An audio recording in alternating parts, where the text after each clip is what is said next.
do want to ask you, of course, about Linda Black. When Sure. when did you learn about that? Probably the same time everyone else did on social media, around noon or so, a little after. That was the first time I heard about it. Never got a phone call from her. I never got the courtesy of being told that to my face, which was a little upsetting. But And were things kind of, were they tense there? Had she been in nope. communication with you all in recent months? I mean, obviously there were issues that she didn't always vote with the Democrats on. Sure, but you know, we've never stopped her from voting the way she wants to vote, and you know, I don't understand it. Clearly, this is something she's been planning for a long time. I think she's kind of alluded to that. I just feel like the voters in St. Francis were lied to. She lied to them with a straight face, went to the polls knowing she was going to switch. If I were them, I'd be very upset. If she wanted to run as a Republican, she could have done it back then, or at least let them know that she was going to. That's all I had on that, listeners. How does a 45-member caucus be effective in the Missouri House? Well, I think, first of all, if you look at what happened across the country, it was just an unstoppable wave. A lot of anger towards the president, national issues, I think. I don't really understand it, I guess. Unemployment is down below 6%. Thousands of people have health insurance now that didn't. Gasoline's down below $3 a gallon. Everything seems to be going the right direction, but I guess if you preach hate long enough, that people start to believe it. So, as far as being effective, you know, it's each one of us was elected to represent 37,000 people. We're here to be a voice for every one of our constituents, and we're going to do our best to stick with that.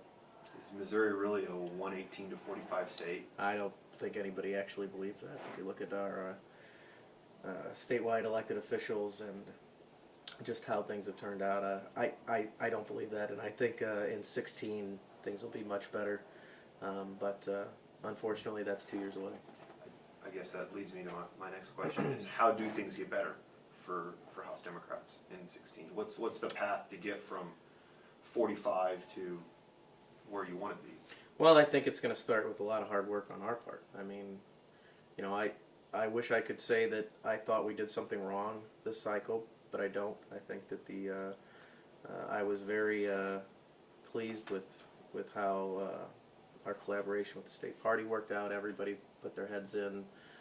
Support from all the statewides, and I think we've learned from all the mistakes of our past, and we're going to continue down that road. But just a lot of hard work to get back.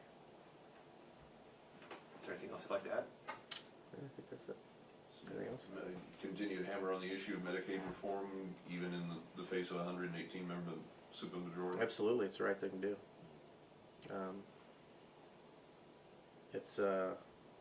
I think it's crucial. You know, you're talking about hundreds of thousands of people that don't have access to health insurance because they don't qualify to be on the exchange, and it's really a shame. The state's losing a lot of money. If they're going to push that as reform as opposed to expansion, where is there room for your members to make some meaningful inroads? Sure, I've always said we're very willing to sit down at the table and discuss reforms. I have no problem doing that whatsoever. We'd like to see some movement on a bill, you know. Last year we weren't allowed to vote on it. It was brought up as a kind of a circus show. You know, here we're going to dangle this in front of you and never actually vote on it. I think it would have passed last year if we would have had a vote on it out of the House. Getting it out of the Senate is obviously another matter, but you know, it's something that just needs to happen.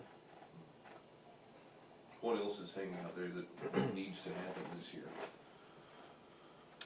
I mean, I think that's probably the number one issue. You know, we always talk about ethics reforms, and clearly in this majority, they just don't seem to be interested in any kind of ethics reform. But you know, you've got one person that in the state that tends to control a lot of the things that happen inside of this building and in elected races all over the state. And I think that you know, perhaps even Auditor Schweik has kind of figured that out on his own, that since he's not being controlled, that there's someone else is going to make sure that they will be. And hopefully that raises the issue a little. The education issue, obviously, still hanging out there after last year with, especially in the St. Louis area schools. What do you see is happening this year? Well, that's I don't know what'll actually happen. I don't know if it's actually something that's of interest. I mean, clearly we've look at what happened with Amendment 3. That went down and just went down in flames. I forget what ended up being 70-something%. I think Missouri has spoken on the issue of teacher tenure. Whether or not that's enough to convince the majority that that's an issue that should be taken off the table, I guess remains to be seen. I hear every year or so that when they overturn the will of the voters on issue after issue after issue, they just didn't know what they were talking about.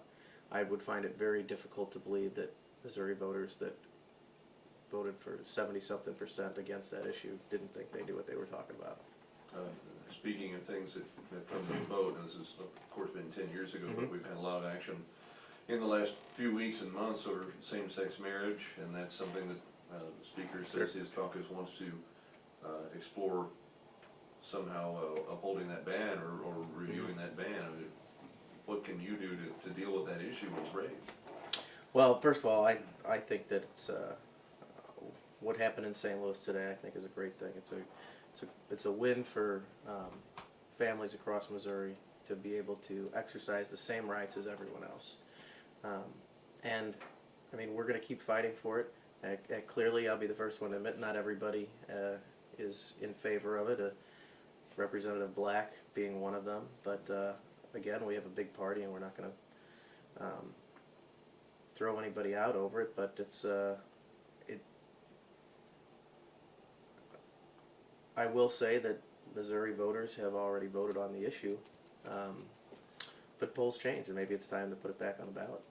So that'd be something we'd be willing to work on. Is there anything legislatively that needs to come out of Ferguson?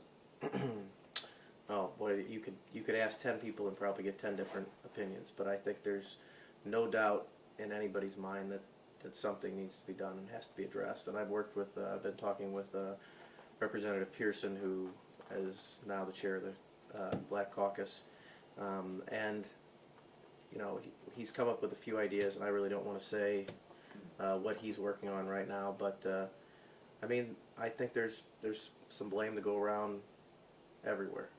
I don't think the issue was handled properly on any side, and so there's probably some places that everybody could meet in the middle and try and work through some of the issues. That's all I have. Okay, thanks, All guys. right, thank you.